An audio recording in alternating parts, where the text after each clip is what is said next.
So SSH is a widely used command. A lot of people just use it to connect to the clusters.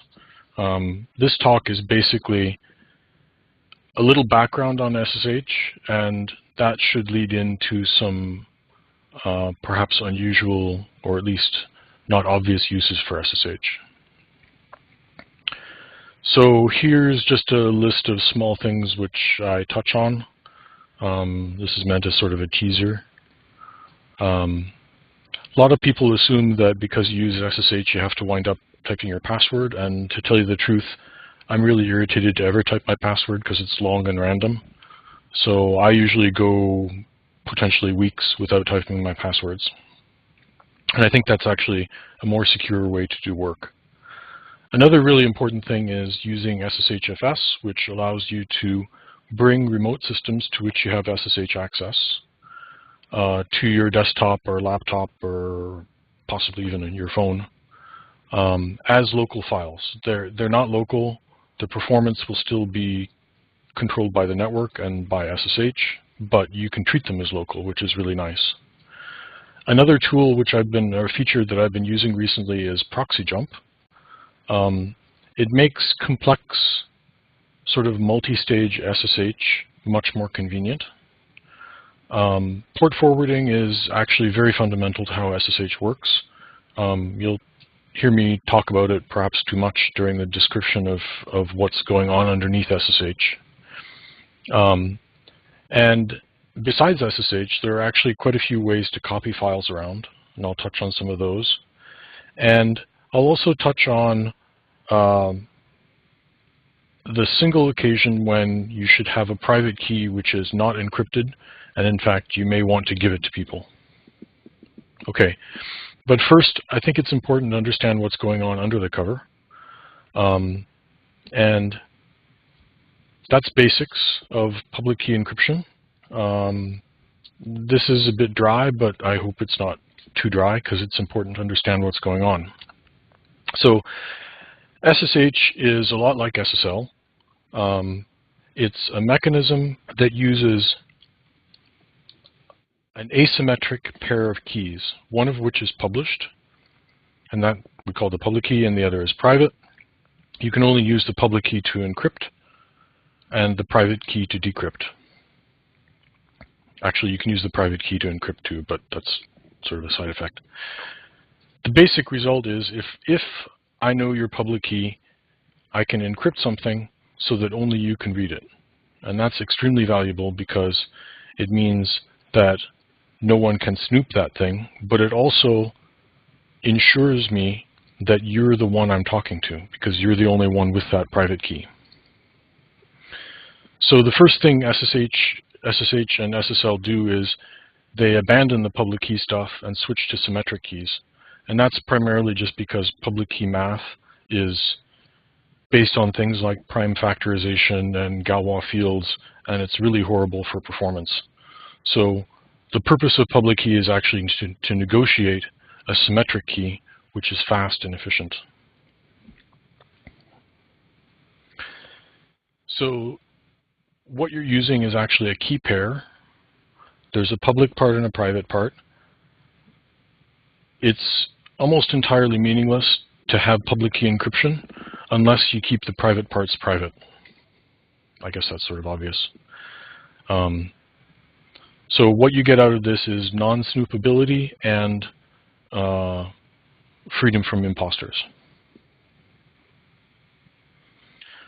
So SSH is all over the place. I'm strictly a Linux person, so it's always OpenSSH. Every Linux has it. I don't think it would be a Linux if it didn't have OpenSSH. Mac OS actually has OpenSSH built in. If you open up a terminal window, you can use SSH commands, OpenSSH commands directly. The Mac model under the GUI is a lot like Linux in the sense that you have a home directory, the SSH commands there, the configuration for SSH commands is the same. On Windows, things are a little bit different, at least they used to be. Windows people will be using a GUI, something like PuTTY or SSH-COM. I find these things really strange to use because their interaction model is so different than normal SSH.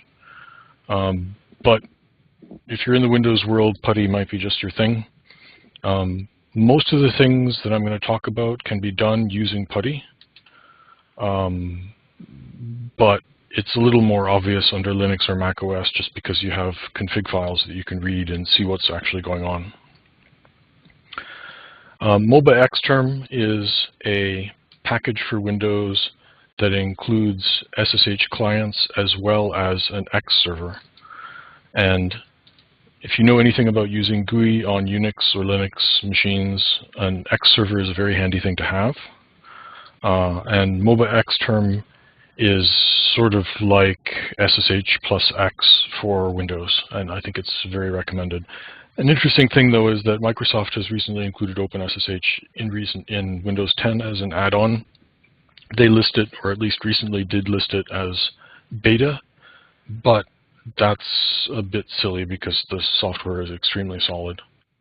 Most of what I'm talking about is command line oriented, and that's primarily because SSH is a building block that you use to do useful things, and at least the basic command line interface lets you do what you need to our clusters.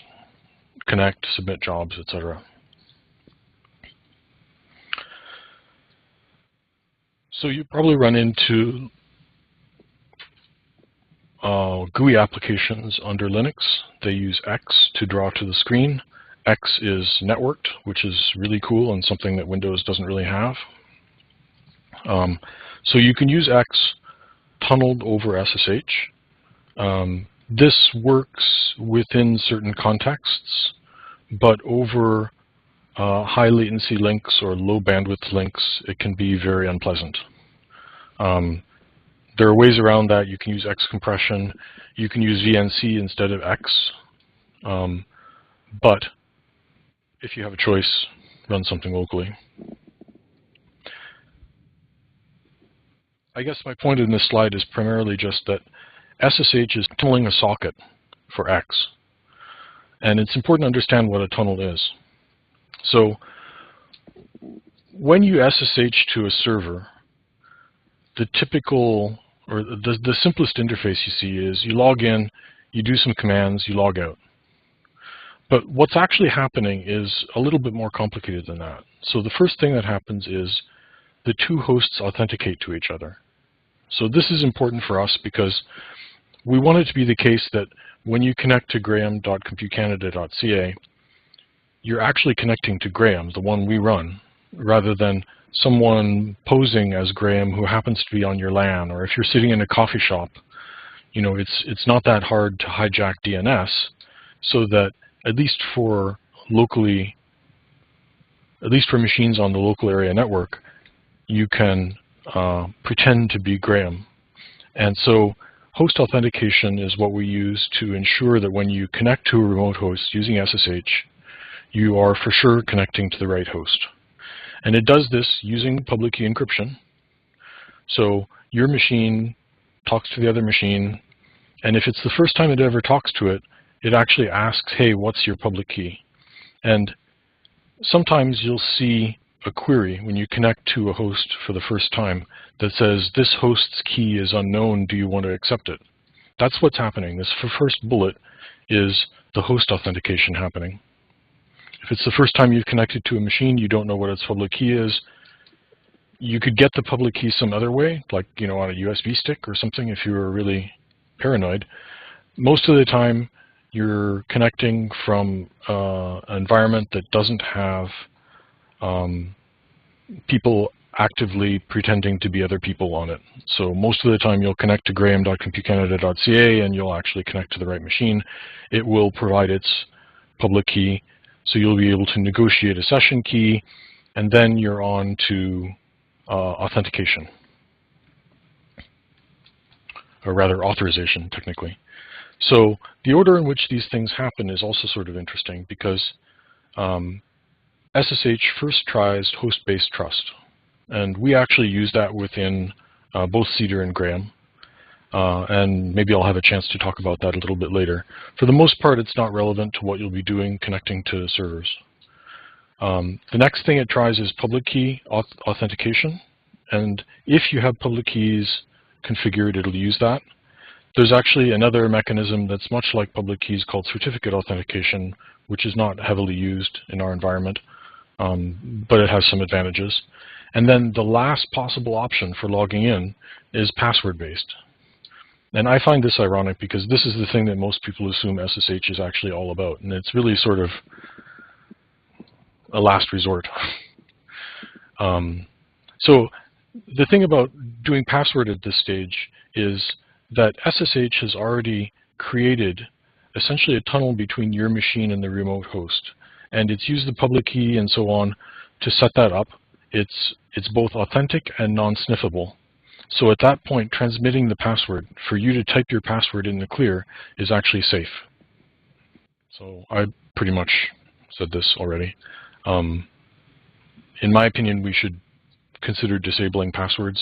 It's not a practical thing to do just because, if nothing else, people use password authentication to set up their public keys at some point.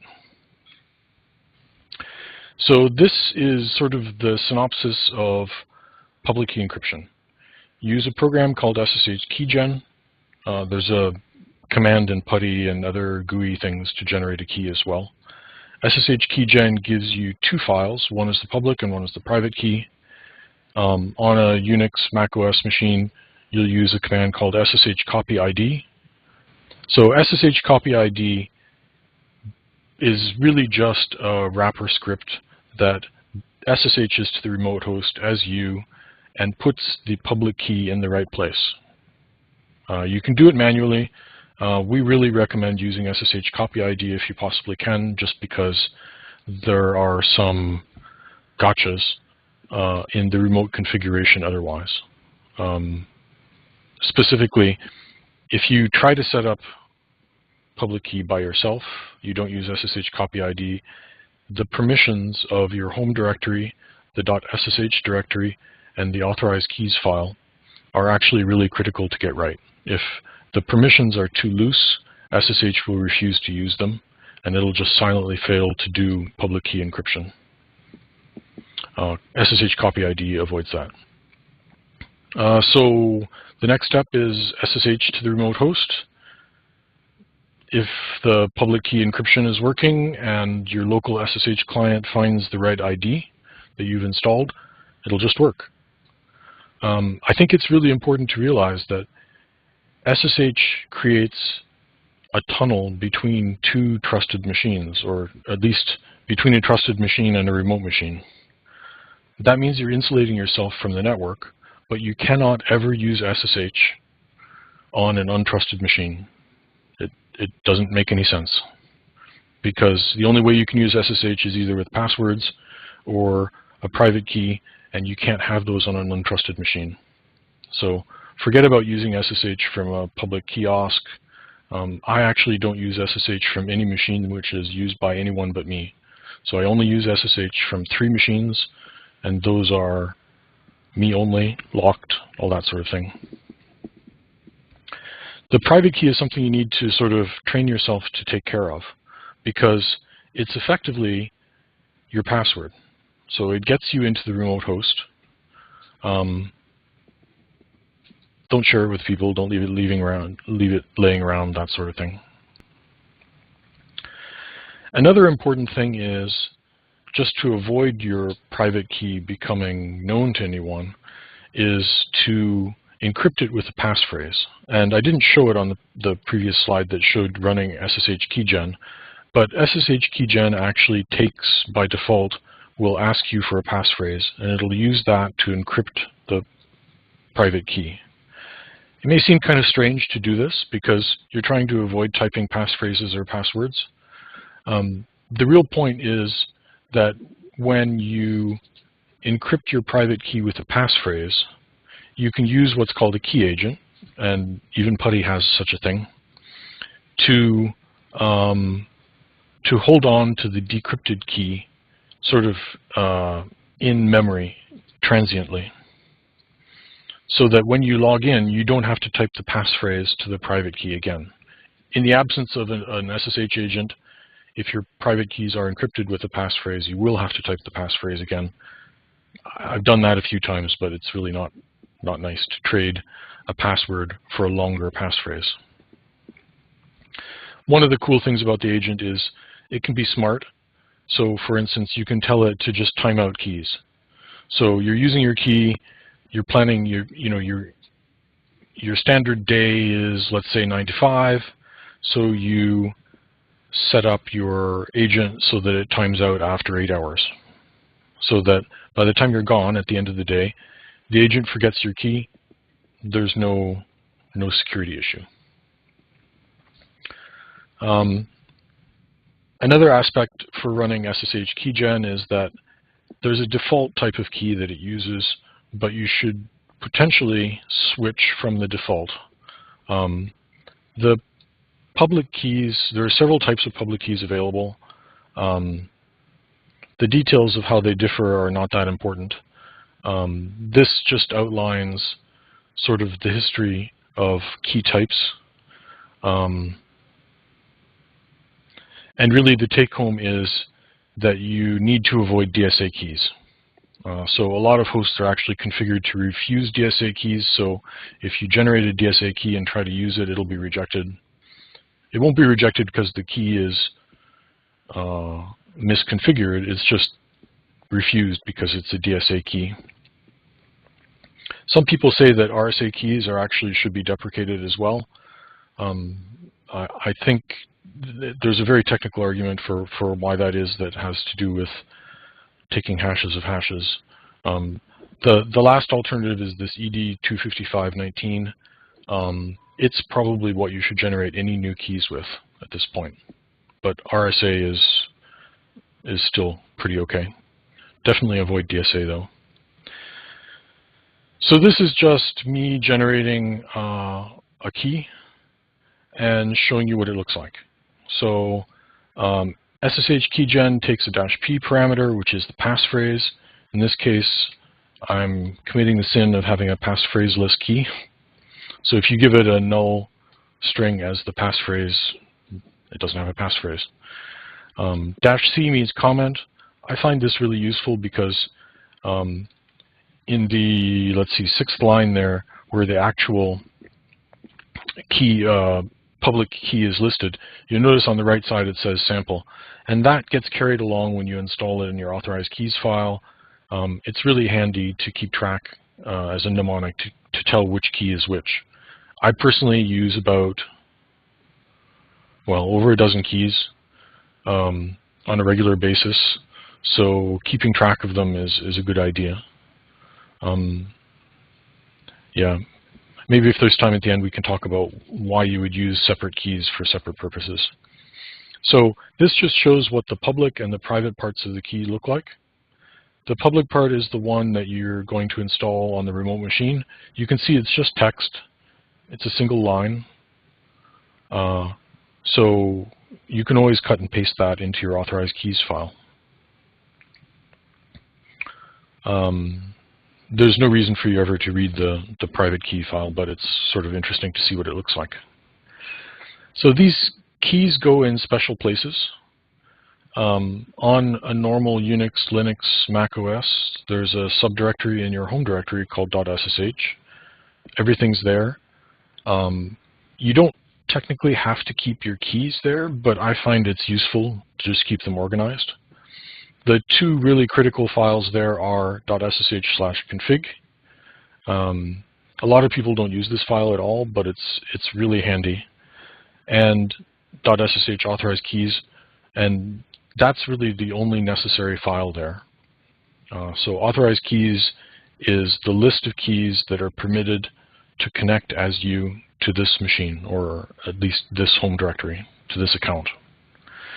In this example, I've used ID RSA. That's an RSA key. I think the previous slide, yeah, so the previous slide was using ED25519, but this is RSA. Again, it's a pair of files. One is private, one is public. Pretty obvious how they're named. The SSH client itself will default to keys named ID_key type, which is a useful thing to know. So by default, if you're using SSH keys, if you just want one on a machine, you can call it IDRSA, which is the default for SSH keygen, and it'll just work. You should not, under any circumstances, move the private key to the remote machine. So for instance, no one should ever have private keys on any Sharcnet machines. I mean, I guess unless you're staff, maybe. So do not copy your private key onto your home directory on clusters.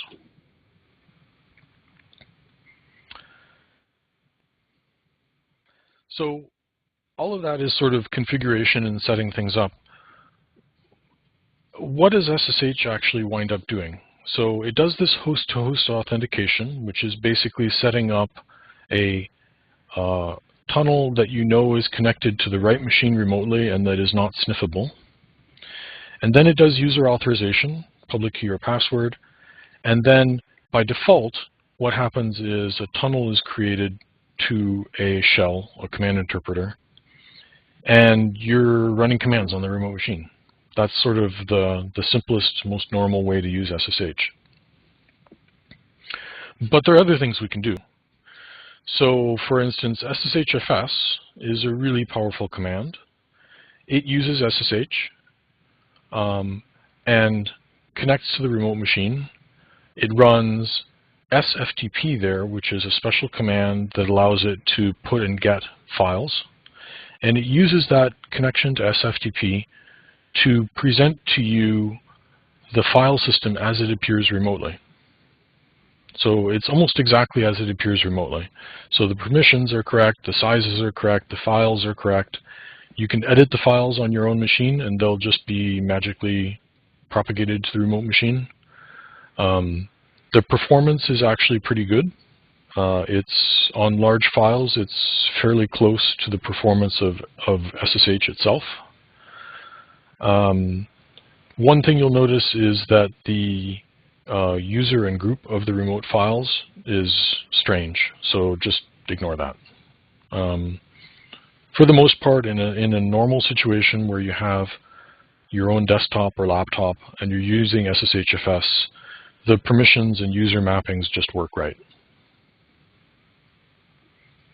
But it's useful to point out here as well that SFTP is a command that you can actually run yourself, and it gives you a put-get interface.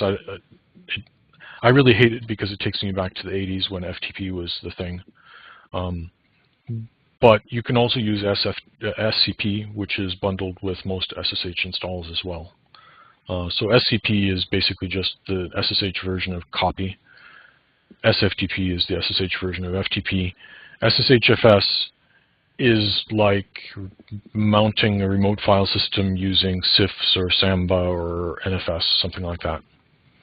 The really beautiful thing about SSHfs is you don't have to ask permission to use it. You can just do it.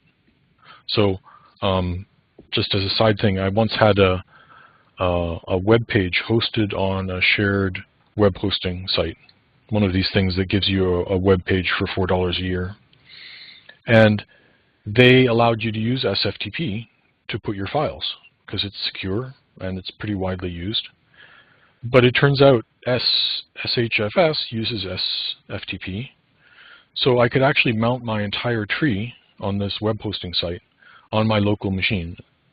And that was a lot more convenient. You know, it's easier to edit your HTML pages locally rather than editing them locally and then copying them remotely and seeing if they got there and all that sort of thing. So SSHfs is really handy. I've even used SSHfs to edit config files on my home Wi-Fi router, which seems kind of strange, but you know, you can connect to your home Wi-Fi router over SSH. If SFTP is there and runnable, then you can actually mount the entire router file system on your machine and just go at it.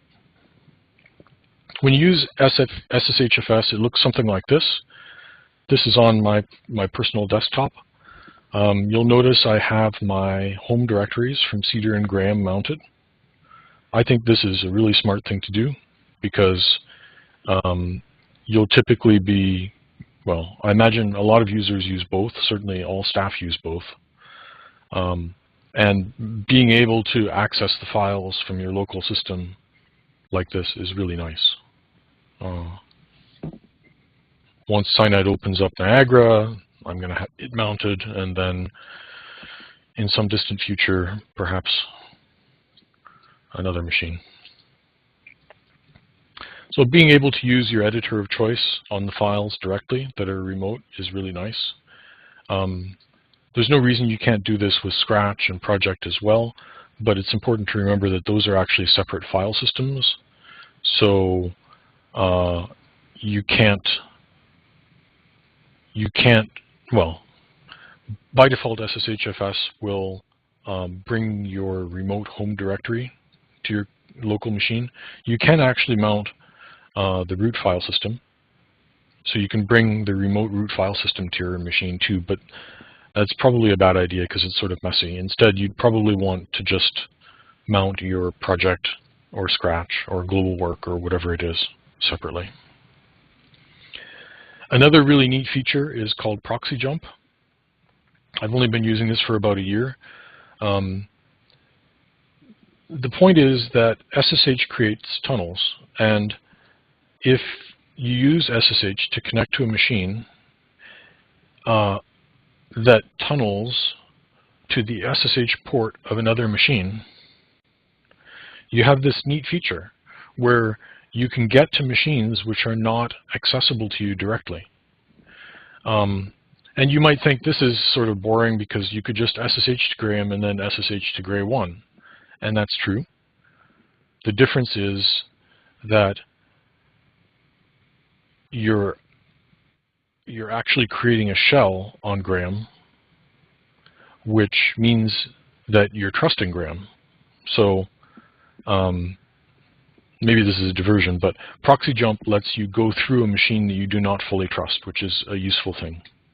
In any case, if you're connecting to machines which are only accessible from other machines, Proxy Jump is a really cool feature. Proxy Jump is something that you can put in your SSH config file so that when you connect, in this case to Gray 1, I could have a stanza in my SSH config file that says always Proxy Jump through Graham, which would give the appearance of being able to SSH directly to Gray 1, which is quite nice. Okay. Right. So this doesn't mean that you should start abusing compute nodes of our clusters, even though it makes it very convenient. It's also useful to know that Proxy Jump, because it's creating a port 22 connection, that is an SSH port connection to the second remote host, you're authenticating to that host from your local machine, because it's not really a tunnel to a machine and then a tunnel from that machine to another machine. It's a tunnel through the first remote machine. Port forwarding is actually something that SSH is used a lot for. Like I said, if you ever use X forwarding over SSH, Proxy Jump. Here's an interesting example of forwarding that I use to get a local license server from McMaster available on Sharcnet. So what this says is, so I run this on a campus machine, and it SSHs to a Sharcnet machine called Iqaluit. And it creates two tunnels. So for MATLAB, you need two separate tunnels. One is for FlexLM, the license manager, and then there's a vendor daemon on a different port. So this creates two tunnels that go from Iqaluit to the licensed MATLAB server on campus. And this is really handy because the licensed MATLAB server on campus doesn't accept off-campus connections. But because I'm going through a campus machine, I can create this tunnel that goes from Iqaluit to an internal campus machine. And this is actually really solid, and it has worked very nicely for years. It turns out because Iqaluit is now listening on those ports, it means, for instance, that McMaster people can connect to this license server even from Graham, because Iqaluit is reachable from Graham. So It's not inconceivable that you would have a local license server and would need to do something like this as well. So there's some other options here. This previous page, this R, uses remote forwarding because I'm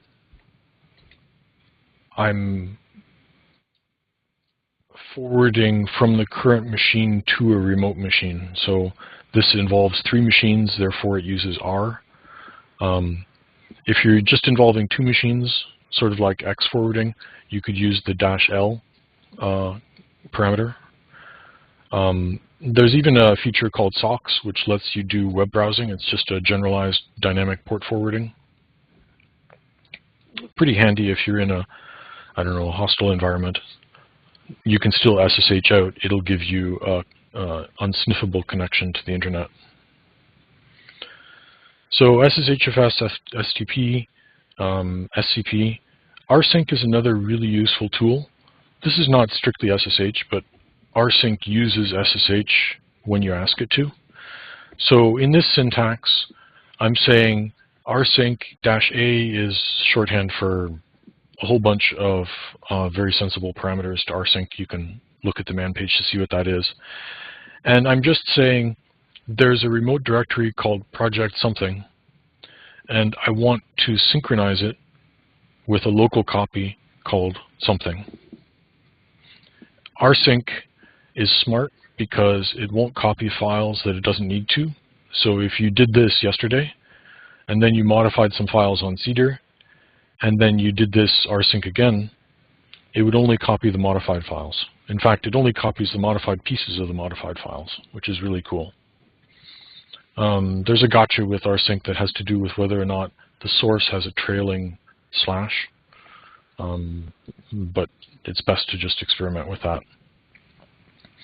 Because it's lazy and incremental, rsync is very valuable for copying large sets of files. So because rsync, if your connection is interrupted, for instance, so you're copying something that takes a week, for instance, if your connection is interrupted, when you reconnect and do the rsync again, you'll only copy the files you didn't copy last time. Another interesting thing is that private keys don't always have to be private. So for instance, SSH, the authorized keys file, allows you to associate certain constraints with a particular key. And this is kind of neat because you can force a key to run only a particular command. So in this case, this is from my authorized keys file, and there's a key there called fancy key, and that's the public part. That looks like an RSA. Yeah, it's an RSA key. And if someone presents the private, if someone authenticates to this machine, presenting the private key that corresponds with this, they will succeed in authenticating, but the only command they can run is this command, this something -fancy. And that's a really powerful building block because, well, as a really simple example, I use this from my desktop at home to keep track of what my dynamic IP is. So I have cable internet, and occasionally the IP changes. So I have a cron job on my machine at home that uses a force command like this to SSH to my desktop at work, and all it does is connect. It doesn't actually do anything. So one of the parameters that the force command gets is the SSH client, which shows up in the environment variable, and that contains the remote IP address. So all I have to do is connect from my remote machine, not do any command or anything like that. Because I'm connecting with a particular key, it runs a forced command, and that forced command just collects the IP address so that I can tell what my IP is when it changes at home. That seems like a really obscure use, but imagine a forced command that runs SFTP. Okay, so now we have a key which can only run SFTP, but remember that SSHfs runs SFTP. So you can have a key that can do nothing on the remote machine except act as an endpoint for SSHfs. Well, it's a source point for SSHfs. That's pretty neat, because it means that you don't have to, well, it means that that key can be unencrypted. It can have no passphrase, and that allows you to create an SSHfs connection, which is basically persistent. So it doesn't go away, it doesn't time out, anything like that.